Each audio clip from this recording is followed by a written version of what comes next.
cast my mind to Calvary, where Jesus bled and died for me. I see his wounds, his hands, his feet, my Savior on that cursed tree. His body bound and drenched in tears, they laid him down.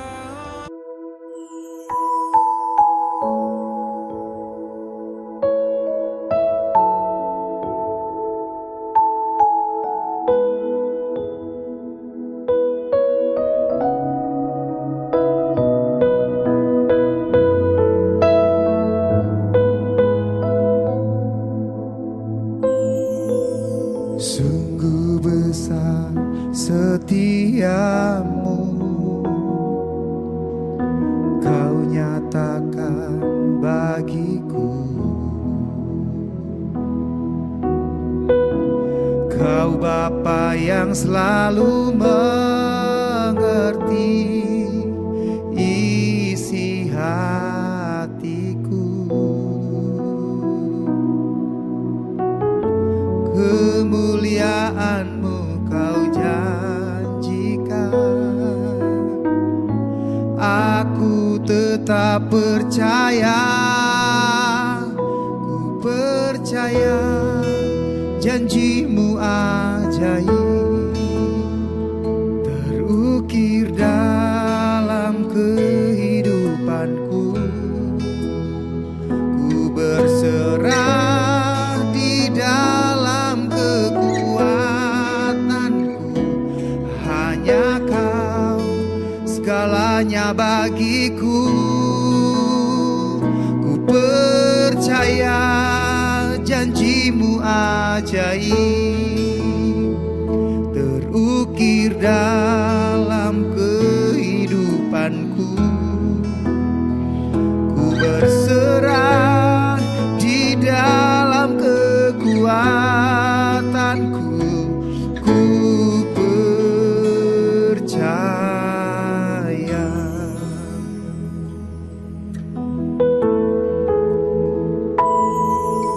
Sungguh besar setiamu,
Kami bersyukur kepadamu Tuhan, sebab anugerah-Mu melayakkan kami untuk ada sampai hari ini. Kami bawa hati kami bawa hidup kami. Jujur kadang ku tak sanggup menghadapi semua bebanku, menantikan jawaban, menolak untuk menyerah. Tahu Kau Tuhan yang sanggup nolong dalam sesatku. Namun meskipun Kau belum, kan tetap menyembah-Mu. Bukan bernyanyi sampai jiwaku percaya, sampai hatiku mendengar lagu pengharapan. Ku kan berserah, ku tahu aku tak sendiri. Ku yakin Kau mengasihiku, bahkan di dalam apiku. Ku kan menyembah-Mu.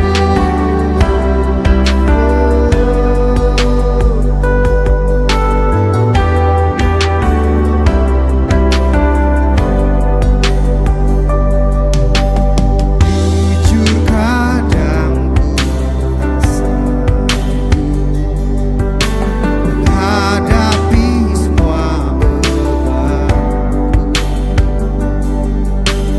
menantikan jawaban, menolak untuk menyerah. Tahu Kau Tuhan yang sanggup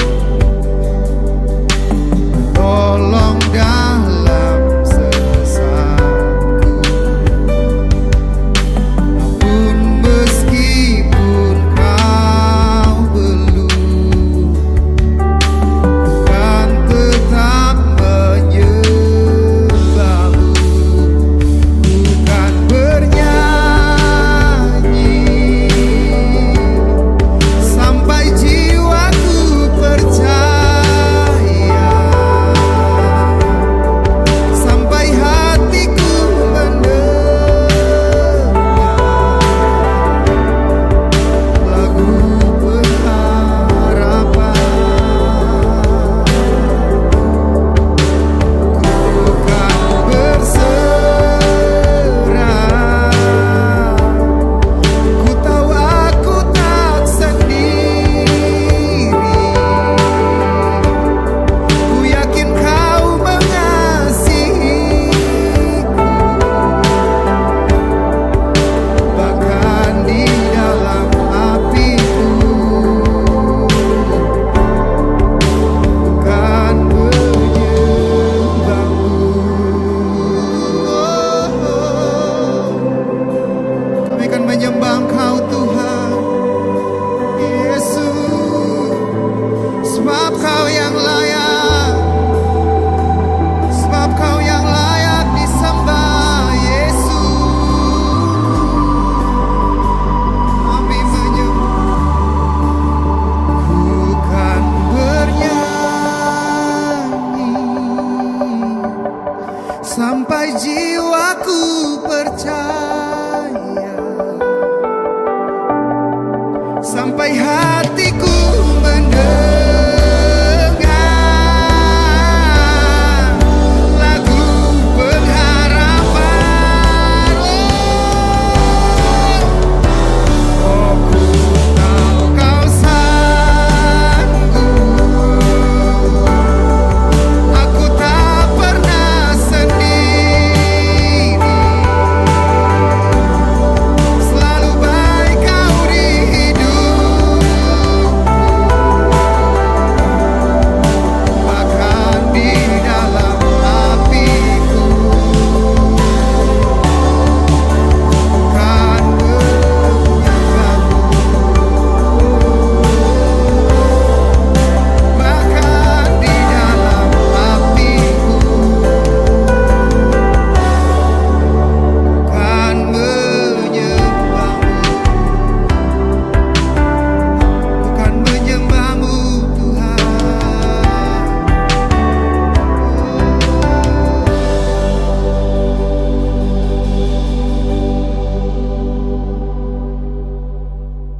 Shalom saudara, dimanapun saudara berada, saya percaya Tuhan selalu memberkati dan menyertai.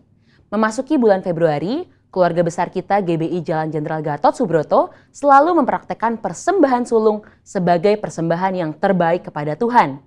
Ekspresi memberi yang terbaik bisa berupa non-materi seperti ucapan syukur, penyembahan, dan melayani pekerjaan Tuhan, serta materi. Pemberian berupa materi selain persembahan umum bisa berupa persembahan persepuluhan dan persembahan sulung yang menjadi bukti ketaatan kita kepada kebenaran firman Tuhan. Dalam edisi Voice of Pentecost kali ini, kita akan membahas tentang memberi yang terbaik secara materi. Dalam konteks Matius 7 ayat 9-11, Tuhan Yesus membuat sebuah komparasi antara pendengar pada waktu itu yang disebut dengan istilah kamu yang jahat dengan Bapamu yang di sorga. Jika manusia yang jahat saja tahu memberi yang terbaik bagi anak-anaknya, apalagi Bapa di sorga. Dalam hal memberi, Bapa Sorgawi memiliki sebuah standar, yaitu yang terbaik. Ini terbukti dari Bapa yang telah memberikan anaknya yang tunggal untuk menebus manusia dari dosa sebagaimana dicatat dalam Yohanes 3 ayatnya yang ke-16. Mari kita simak pembahasan persembahan dalam Perjanjian Lama terlebih dahulu. Kata persembahan dalam bahasa Ibrani berarti minkah, yang artinya hadiah, pemberian, atau korban. Dalam kitab Kejadian kita melihat contoh para patriark dalam memberikan persembahan kepada Tuhan, seperti Kain dan Habel, Nuh, Abraham, dan Yakub. Ada dua prinsip persembahan dalam era sebelum berdirinya kemah suci. Yang pertama, persembahan merupakan inisiatif pribadi sebagai respon si pemberi persembahan akan kasih, berkat, penyertaan, serta perlindungan Tuhan. Yang kedua, persembahan diberikan berdasarkan hubungan pribadi si pemberi persembahan dengan Tuhan. Setelah berdirinya kemah suci, Tuhan memberikan hukum-hukumnya yang mengatur berbagai jenis korban sebagai persembahan. Walaupun jenis korban dan tata cara diatur berdasarkan hukum, aturan tersebut menjadi sarana yang memperjelas dalam hal memberi persembahan, sehingga persembahan yang diberikan tepat seperti yang dikehendaki Tuhan. Bagaimana dalam Perjanjian Baru? Ada 3 pesan penting yang dapat kita pelajari dari Maria mengenai memberi yang terbaik. Yang pertama, mereka yang memiliki hubungan yang berkualitas dengan Tuhan umumnya memiliki standar yang tinggi dalam memberi, yakni senantiasa berupaya memberikan yang terbaik. Dalam Yohanes 12 ayat 1-8, Maria mempersembahkan setengah kati minyak narwastu murni dan menyeka kaki Yesus dengan rambutnya. Harga minyak narwastu itu adalah 300 dinar dan kita tahu bahwa 1 dinar adalah upah sehari orang bekerja. Jadi, Maria menuangkan minyak yang harganya hampir sama dengan 1 tahun upah orang bekerja. Wow, sungguh sebuah persembahan yang terbaik. Kedua, mereka yang tidak memiliki hubungan yang berkualitas dengan Tuhan hanya dapat memahami pemberian sebagai sebuah hukum yang tertulis. Ketika yang lainnya sudah dengan tekun dan setia mengembalikan persepuluhan, mereka masih sibuk menggali tentang apakah persepuluhan ini benar alkitabiah. Maria tidak pusing dengan apa kata orang. Dia langsung menuangkan minyak tersebut bukan karena aturan, tetapi karena ada hubungan yang personal dengan Yesus. Yang ketiga, ada sekelompok orang seperti Yudas Iskariot yang akan selalu mengkritik mereka yang memberi dengan standar yang tinggi bagi pekerjaan Tuhan melalui gereja. Ketika Maria menuangkan minyak narwastu, Yudas Iskariot mengkritisi tindakan tersebut sebagai pemborosan dan bisa dibagikan kepada orang miskin. Alkitab mencatat, Yudas berkata seperti itu bukan karena memiliki belas kasihan, tetapi karena ia sering mengambil uang kas pelayanan Yesus. Dari sini kita belajar bahwa memberi bukanlah soal finansial, tetapi soal hati. Orang yang mengasihi Tuhan akan mengekspresikannya lewat perbuatan dan tindakan. Seperti yang digambarkan dalam hukum yang pertama dan terutama. Kasihilah Tuhan Allahmu dengan segenap hatimu dan dengan segenap jiwamu dan dengan segenap akal budimu.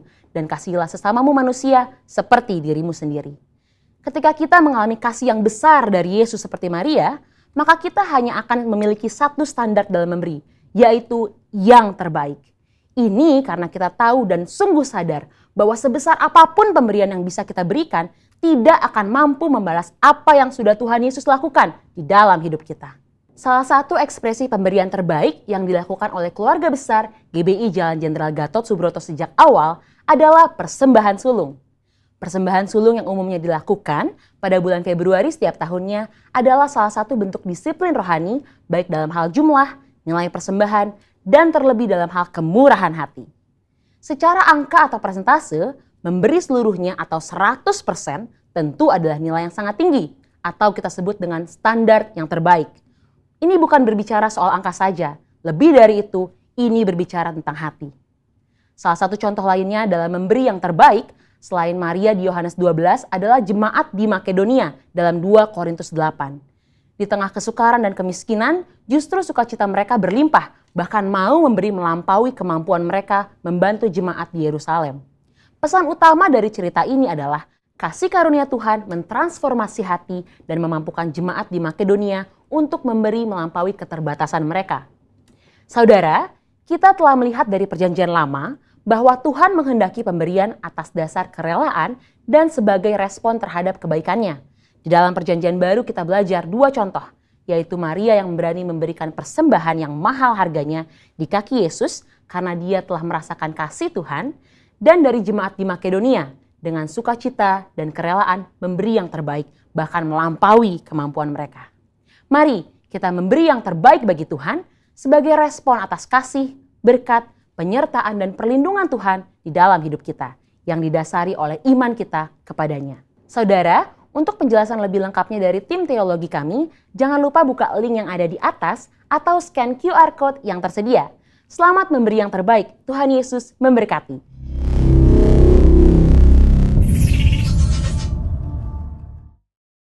Hari ini saya akan menyampaikan firman dengan judul Mengembangkan Kesabaran di Tengah Pandemi. Saudara sekalian, kita tahu bahwa pandemi COVID-19 masih merebak di seluruh dunia termasuk Indonesia. Dan ini telah menimbulkan goncangan, krisis. Ada krisis kesehatan, krisis ekonomi, krisis sosial. Banyak sekali orang yang terdampak karena virus corona ini. Sudah lebih dari 40 juta orang yang terjangkit di seluruh dunia dan sekitar 1 juta orang yang meninggal. Nah, di dalam masa-masa yang sulit seperti ini, kita harus memiliki resilience atau resiliensi di dalam bahasa Indonesia. Apa yang dimaksudkan dengan resiliensi?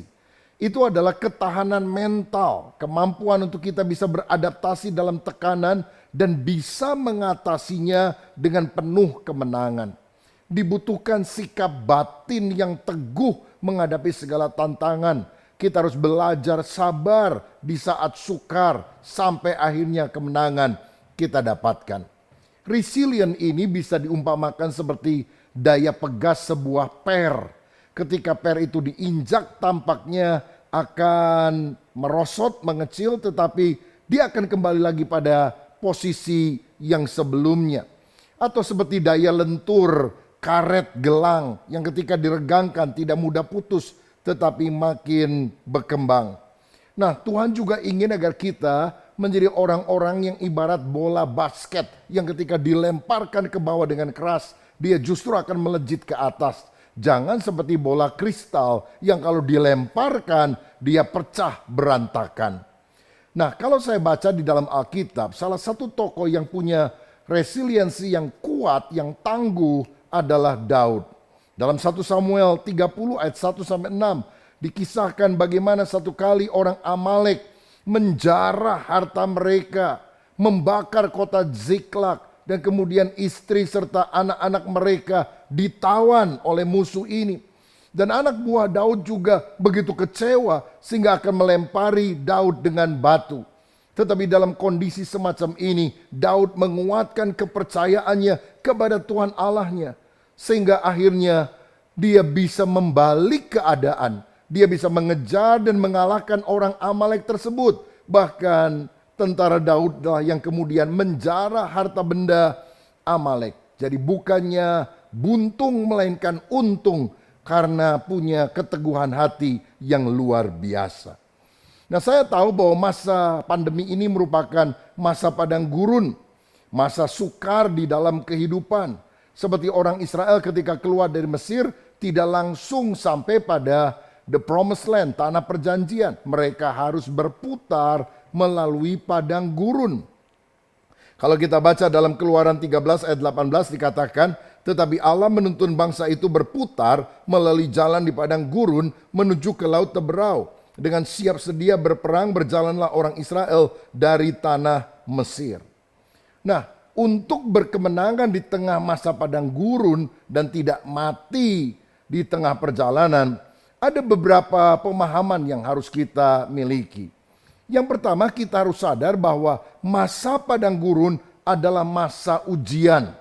Ulangan 8 ayat 2 berkata begini, ingatlah kepada seluruh perjalanan yang kau lakukan atas kehendak Tuhan Allahmu di padang gurun selama 40 tahun ini, dengan maksud merendahkan hatimu dan mencobai engkau. Dalam bahasa Inggris, to test you, menguji engkau, untuk mengetahui apa yang ada dalam hatimu, yakni apakah engkau berpegang pada perintahnya atau tidak. Saudara, masa kesulitan, masa krisis, masa padang gurun adalah waktu di mana Allah menguji kita. Apakah kita tetap taat, berjalan sesuai dengan kehendak Allah, taat pada firman-Nya, ataukah kita memberontak? Ini adalah masa ujian bagi karakter kita. Apakah di tengah masa yang sulit justru kita akan menampilkan karakter yang makin mirip seperti Kristus yang disukai oleh Tuhan. Saudara, saya ingat Yusuf adalah seorang yang pernah mendapatkan mimpi bahwa dia akan diangkat di atas seluruh saudara-saudaranya. Tetapi tidak serta-merta dia mengalami penggenapan daripada visi Allah tersebut. Waktu dia mendapatkan visi itu usianya kira-kira 17 tahun.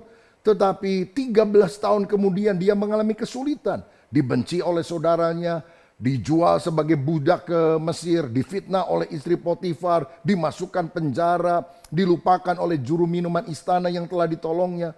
Tapi melalui berbagai kesulitan, karakter yang tidak baik dibongkar, dibuang, dan karakter yang indah itu muncul. Dan ketika dia lulus dalam ujian pada usia 30, setelah proses cukup panjang, Tuhan mengangkat dia menjadi raja muda di Mesir. Ini doa saya, pada masa krisis ini saudara tetap taat kepada firman, mengandalkan Tuhan. Saudara juga adalah orang yang sungguh-sungguh memiliki karakter yang makin indah, mengasihi, mengampuni, punya banyak waktu untuk berkomunikasi dengan Tuhan, dengan keluarga, sehingga akhirnya selepas pandemi dan krisis ini kita menjadi pribadi yang lebih luar biasa lagi. Nah, saya perhatikan di dalam Alkitab ada dua hal yang mengesalkan Tuhan dari sikap bangsa Israel di padang gurun yang tidak boleh kita miliki tentunya.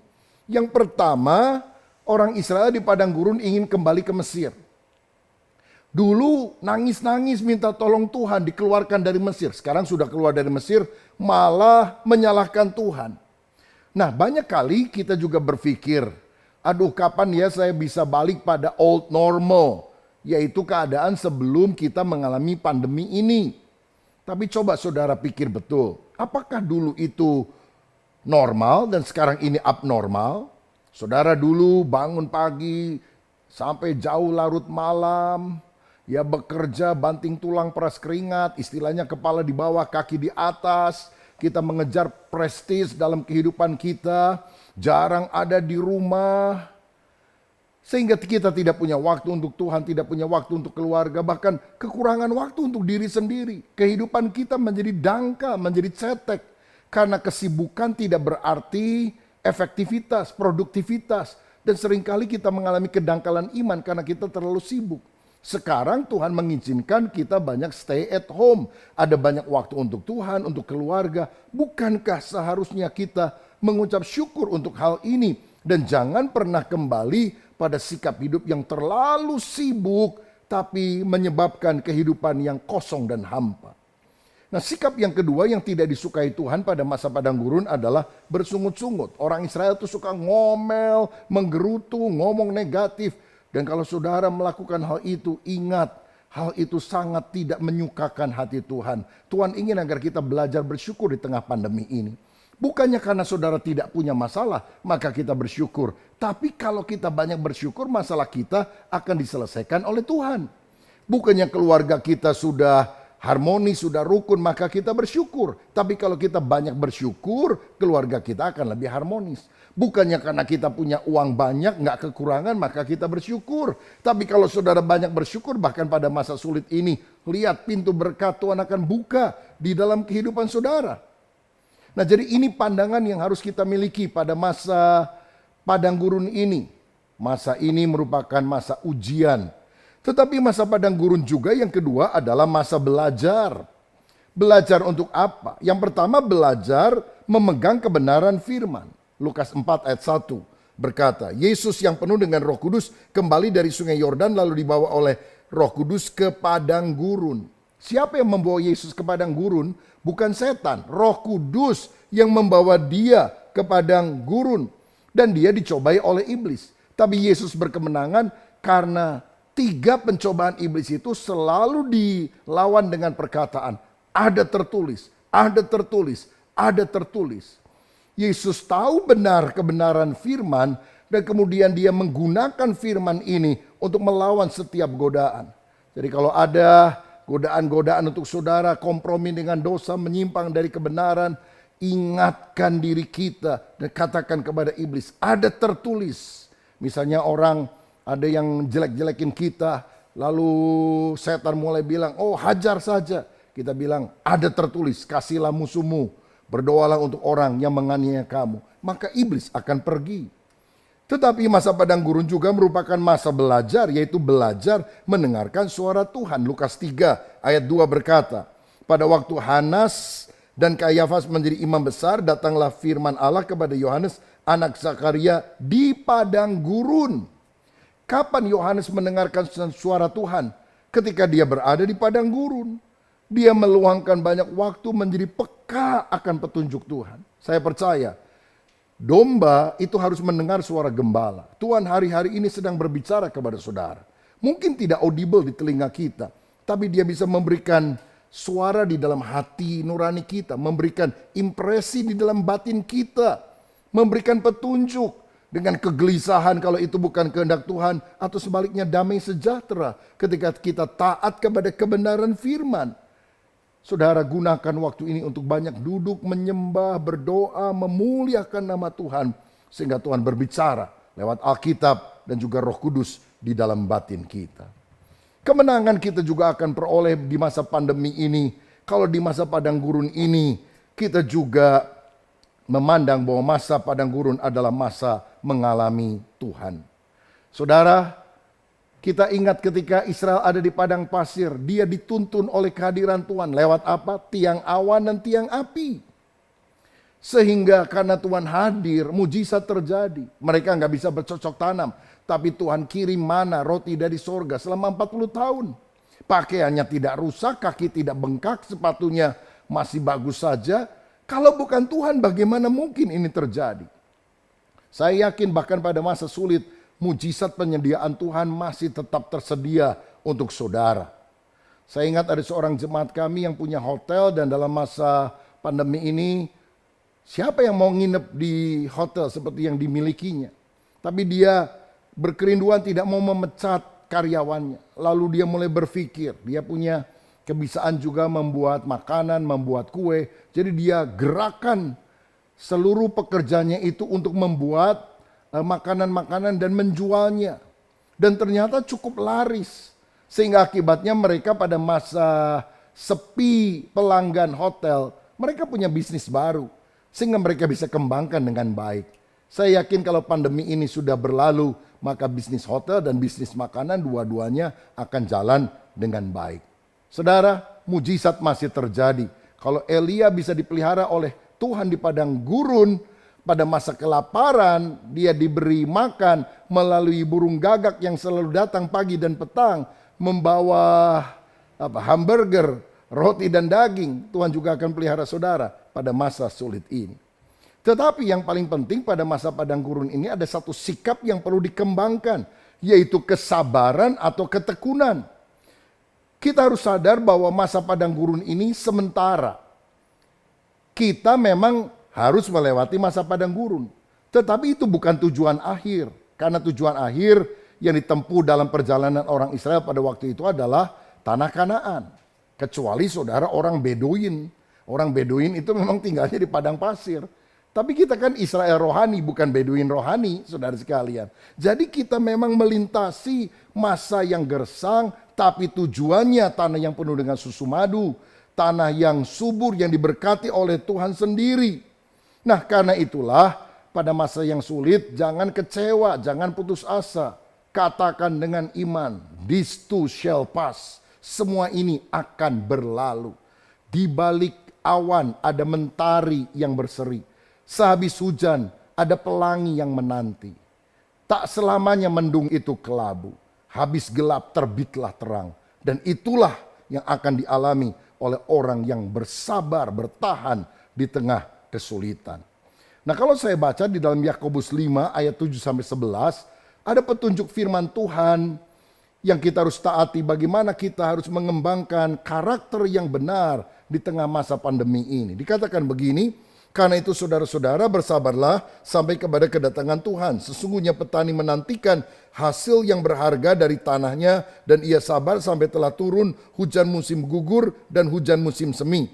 Kamu juga harus bersabar dan harus meneguhkan hatimu, karena kedatangan Tuhan sudah dekat. Saudara-saudara, janganlah kamu bersungut-sungut dan saling mempersalahkan supaya kamu jangan dihukum. Sesungguhnya hakim telah berdiri di ambang pintu. Ayat 10. Saudara-saudara, turutilah teladan penderitaan dan kesabaran para nabi yang telah berbicara demi nama Tuhan. Sesungguhnya kami menyebut mereka berbahagia, yaitu mereka yang telah bertekun. Kamu telah mendengar tentang ketekunan Ayub, dan kamu telah tahu apa yang pada akhirnya disediakan Tuhan baginya, karena Tuhan Maha Penyayang dan penuh belas kasihan.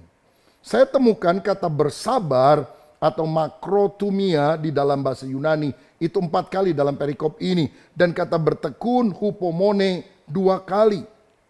Saya mau katakan kesabaran atau ketekunan adalah kunci dari resiliensi, ketahanan mental di tengah situasi sulit, di mana kita bisa menyesuaikan diri, beradaptasi, bahkan keluar sebagai pemenang. Karena itu kita harus mengembangkan kesabaran. Jika demikian, kesabaran itu apa? Menurut Kamus Besar Bahasa Indonesia, sabar artinya tahan menghadapi cobaan. Tidak lekas marah, tidak lekas putus asa, tidak lekas patah hati, tetapi tabah. Kesabaran juga berarti tenang, tidak tergesa-gesa, tidak terburu nafsu. Nah, kesabaran ini harus kita miliki. Alasan yang pertama, karena ternyata Allah itu punya sifat panjang sabar. Keluaran 34 ayat 6 mencatat itu. Allah itu panjang sabar. Nah, kalau bapaknya panjang sabar, kita anaknya harus panjang sabar. Karena anak kan harus seperti bapak. Bapak kalong, anak kampret. Bapak nyolong, anak nyopet. Kira-kira begitu. Tapi kalau bapaknya punya karakter yang baik, yaitu sabar, maka anaknya juga harus panjang sabar. Yang kedua, kita harus belajar sabar karena sabar itu ternyata sifat yang terpuji. Dalam Amsal 16 ayat 32 dikatakan, orang yang sabar melebihi seorang pahlawan, orang yang menguasai dirinya melebihi orang yang merebut kota.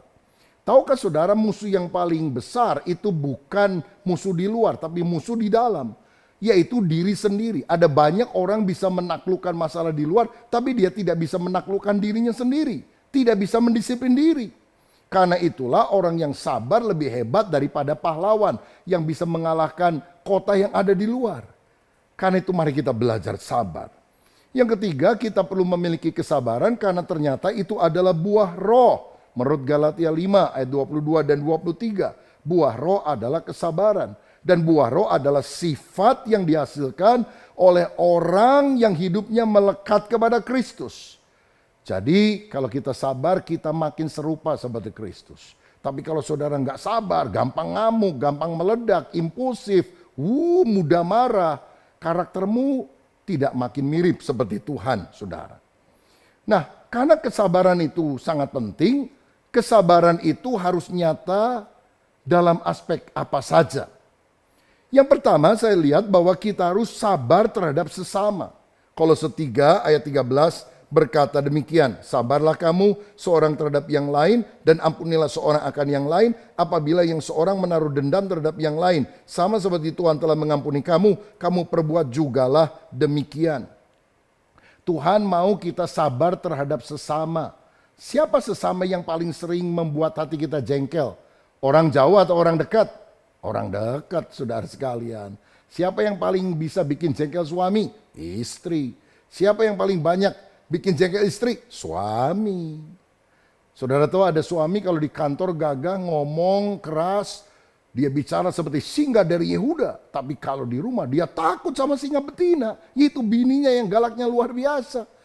Saudara sekalian, ada suami yang kelihatannya hebat. Dia panglima. Wah, dahsyat.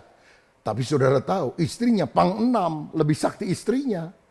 Nah, inilah yang kadang-kadang membuat kita jengkel satu dengan yang lain. Pasangan kita, anak kita, atau orang tua kita, atau mertua, atau menantu. Ada yang bilang, aduh, mertua saya itu galak banget. Jadi banyak menantu takut sama mertuanya.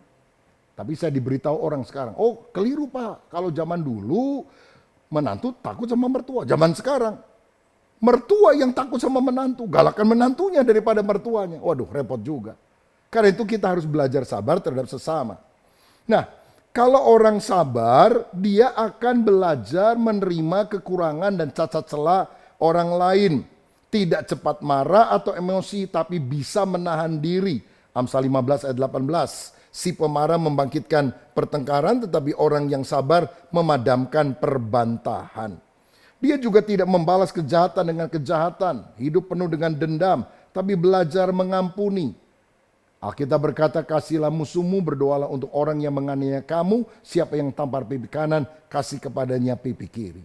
Saudara, apakah hari-hari ini kita mudah marah kepada anggota keluarga kita, mudah marah kepada orang-orang yang di sekitar kita? Ayo kita bersujud di bawah kaki Tuhan, berdoa agar Roh Kudus menuntun kita sehingga kita bisa sabar terhadap sesama. Kuncinya adalah hidup di dalam kasih, karena kasih adalah sabar. Dan selama kita menjalin relasi yang baik dengan Tuhan yang adalah kasih, hidup dalam doa, pujian, penyembahan, ketaatan, maka kasih itu akan mengalir dalam wujud kesabaran kepada sesama. Hal yang kedua, kita juga harus sabar menantikan waktu Tuhan. Jangan tergesa-gesa, kalau kita terburu-buru seringkali bisa salah. Memang ini kelihatannya susah, apalagi zaman sekarang. Filosofinya bukan lagi alon-alon waton kelakon, biar lambat asal selamat. Tapi cepat tepat dapat sikat embat. Sebab kalau tidak, kita takut didahului oleh orang lain.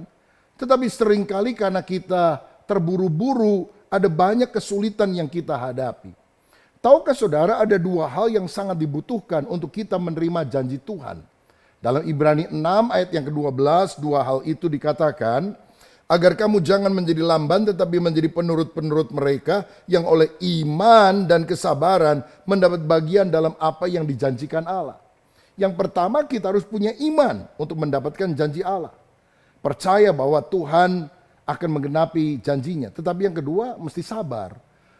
Orang yang tidak sabar menunjukkan dia kurang beriman. Tetapi orang yang sungguh-sungguh beriman, dia sabar. Karena dia yakin Tuhan akan mengabulkan kerinduan hatinya, menjawab doanya menurut waktunya Tuhan, bukan menurut kita. Contohnya menurut ayat 15 adalah Abraham yang mendapatkan janji akan punya keturunan yang sangat banyak. Tapi walaupun dia sudah tua dan belum punya anak, dia percaya bahwa Tuhan akan menggenapi janjinya sampai dia memperoleh Ishak yang kemudian juga menjadi cikal bakal daripada kaum Israel yang ada bahkan sampai hari ini. Saudaraku, percayalah waktu Tuhan adalah waktu yang terbaik. He makes all things beautiful in His time. Tahukah saudara, ada dua kecepatan Tuhan untuk menjawab doa kita. Yang pertama, lambat. Yang kedua, lebih lambat. Tapi percayalah, Tuhan tidak pernah terlambat. Dia selalu bekerja tepat pada waktunya. Seperti seorang ibu yang hamil 9 bulan. Dia bilang, aduh lama bener ya 9 bulan. 3 bulan aja deh langsung operasi sesar. Kan mati itu bayi, saudara sekalian. Begitu juga di dalam keheningan Tuhan sedang memproses kehidupan kita. Dan pada waktunya kita akan melihat kemuliaan Allah. Yang ketiga, yang terakhir, kita harus sabar dalam kesulitan. Roma 12 ayat 12. Bersukacitalah dalam pengharapan, sabarlah dalam kesesakan, dan bertekunlah di dalam doa. Tuhan mau kita sabar di tengah kesulitan, tabah, tidak cepat berputus asa dalam kesukaran.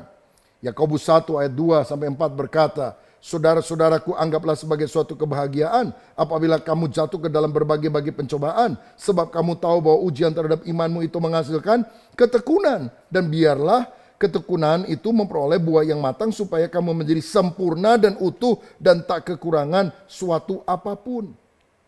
Seperti siapa kita harus sabar? Yakobus 5 ayat 7 tadi berkata seperti petani. Karena itu saudara-saudara, bersabarlah sampai kepada kedatangan Tuhan. Sesungguhnya petani menantikan hasil yang berharga dari tanahnya dan ia sabar sampai telah turun hujan musim gugur dan hujan musim semi. Sabar itu sebuah kepercayaan akan kepastian.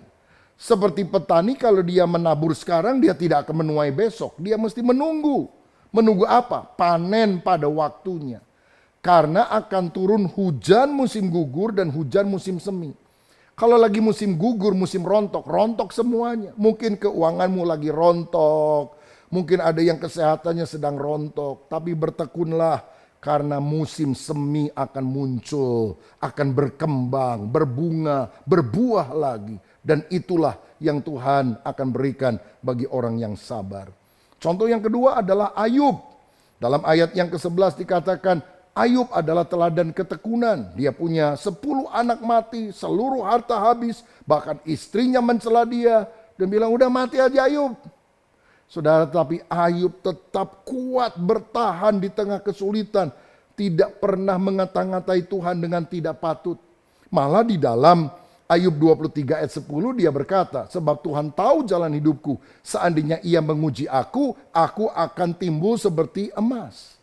Ayub yakin Allah itu berdaulat melakukan apapun menurut kehendaknya untuk mendatangkan kebaikan bagi anaknya. Dan kalau dia diuji, dia akan muncul seperti emas. Banyak pelajar itu nggak suka ujian, tapi kalau nggak diuji bagaimana bisa lulus? Dan ingat prinsip ini, guru selalu berdiam diri ketika ujian sedang berlangsung. Jadi kalau saudara doa, Tuhan kenapa kok rasanya engkau diam? Ujian sedang berlangsung. Tapi percayalah guru yang baik telah mempersiapkan saudara sebelumnya.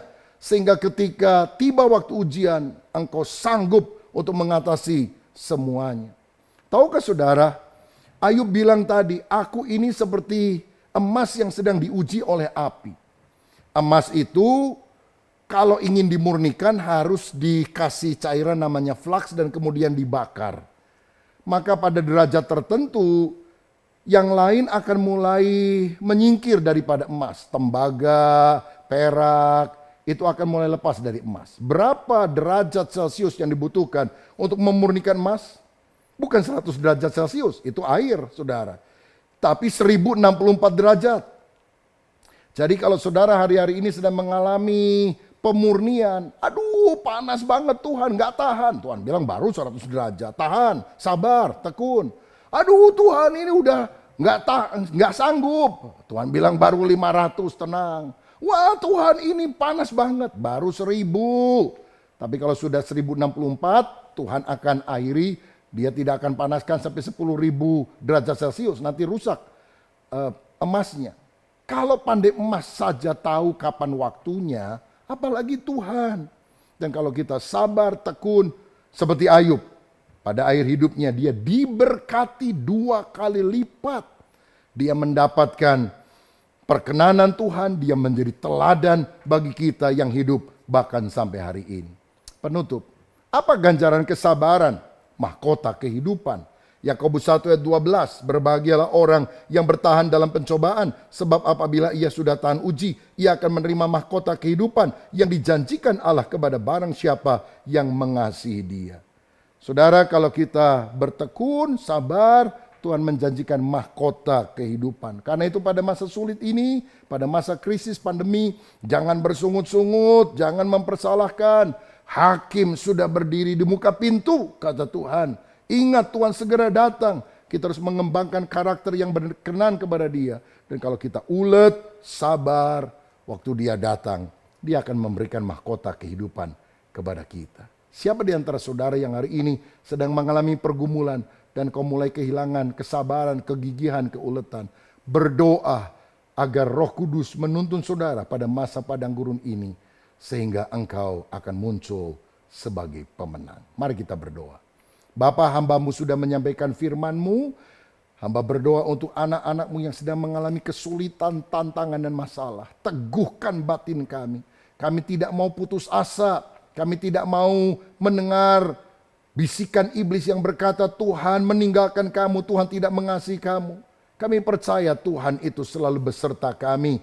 Karena Yesus adalah Immanuel, Allah yang beserta kami sampai selamanya. Kalau kami berada pada masa padang gurun, kami percaya tiang awan dan tiang api kehadiran Tuhan tidak pernah meninggalkan kami.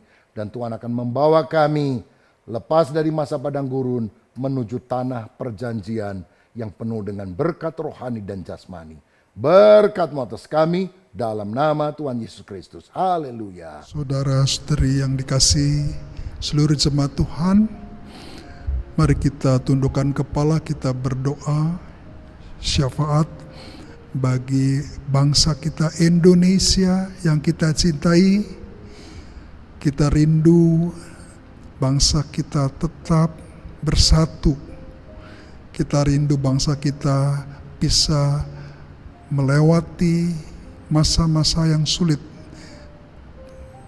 pandemi COVID-19 ini. Bangsa kita tidak mengalami resesi, bahkan boleh keluar daripada semua situasi sulit seperti ini. Mari kita berdoa. Bapa, kami bersyukur, terima kasih untuk pesan firman-Mu pagi hari ini. Roh Kudus, anugerahkan kami sebuah kemampuan batiniah untuk kami bisa mengerti apa yang sedang Tuhan kerjakan, apa yang sedang Tuhan ajarkan, dan apa yang sedang Tuhan ingin katakan kepada kami. Berikan kami, anugerahkan kepada kami roh, hikmat, dan wahyu. Kami berdoa juga bagi bangsa kami Indonesia. Ya Tuhan, kami serahkan Indonesia ke dalam tangan Tuhan Yesus. Keamanan bagi bangsa kami hari-hari ini, kami percaya Tuhan tetap melindungi bangsa kami daripada serangan-serangan semua kegiatan, aktivitas yang jahat. Kami berdoa Tuhan lindungi bangsa kami di dalam nama Tuhan Yesus. Indonesia tetap utuh, Indonesia tetap bersatu, NKRI tetap tegak. Berdoa buat Presiden, Wakil Presiden, seluruh jajaran pembantu Presiden, aparat keamanan Polri dan TNI. Tuhan pakai mereka menjadi alat Tuhan untuk menjagai bangsa kami.